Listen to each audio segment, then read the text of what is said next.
Yep. Still nope.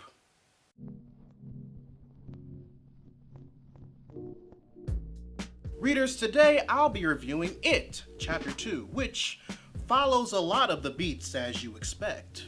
It takes place 27 years after the events of the last film, as you expected, and Pennywise is healed up and is back to his old tricks, as you expected.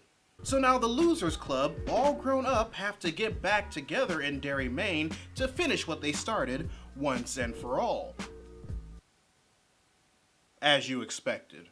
Now, while I joke about the premise of It Chapter 2 pretty much being what everybody who read the book and watched the miniseries expected it to be, I have to say that I was really happy with a lot of the creative liberties that were made for this portion of the story. Specifically, since I fall under the miniseries category regarding people's past exposure to it, I'm talking about the changes that were made to the love triangle between Bev, Bill, and Ben, and giving the bathroom scene more gravity and meaning.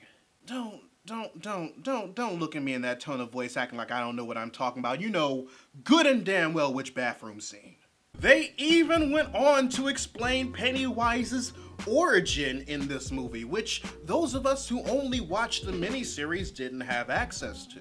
I mean, not having it in the miniseries didn't make me want to read the actual book, but I'm definitely glad we get it in this format. And you would have thought that because they took so many creative liberties that Stephen King wouldn't want anything to do with the movie. But I was definitely surprised to see him make a cameo in Chapter 2, especially after not seeing him in Chapter 1 and everything that installment shifted around from the book. And speaking of the losers, I first want to say that everyone did one hell of a job portraying their adult counterparts. James McAvoy and Jessica Chastain are always a given, and I'm always willing to watch anything that Isaiah Mustafa's in, even if it's a Medea film.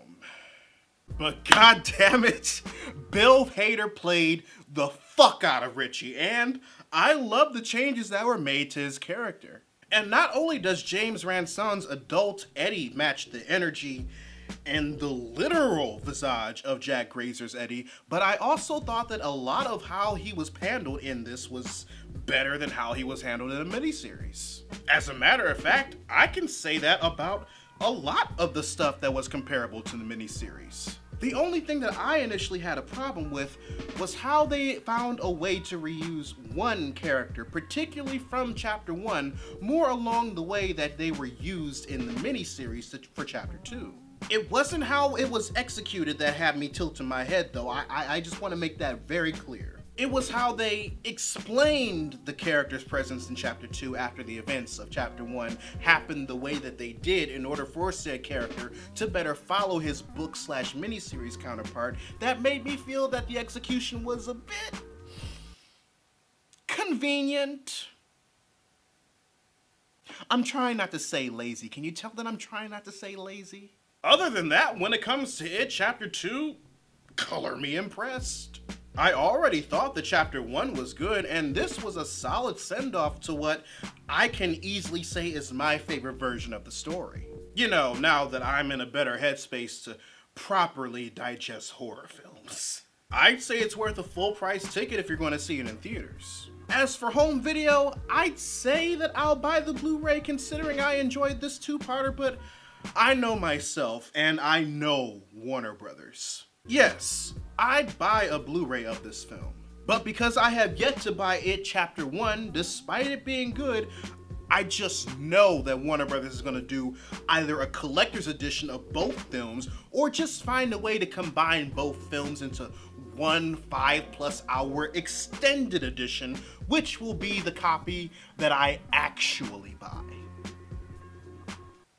Can you tell that I only own the extended edition Middle-earth movies? Because I totally own only the extended edition Middle-earth movies. So with that being said, readers, your homework assignment for the day. Write in the comment what you thought of It Chapter 2 if you've seen it. If you want to help financially support the channel, you can join my Patreon by clicking the card at the end of the video or in the link in the description down below, where you can also find a link to my merchandise store. Or if you prefer to give a one-time donation, you can find links to my PayPal and my Ko-fi account in the description box as well. Also, make sure you subscribe to the channel and turn on notifications, because I post new videos every Monday, Wednesday, and every other Friday. But until then, this is Readus 101. Class dismissed.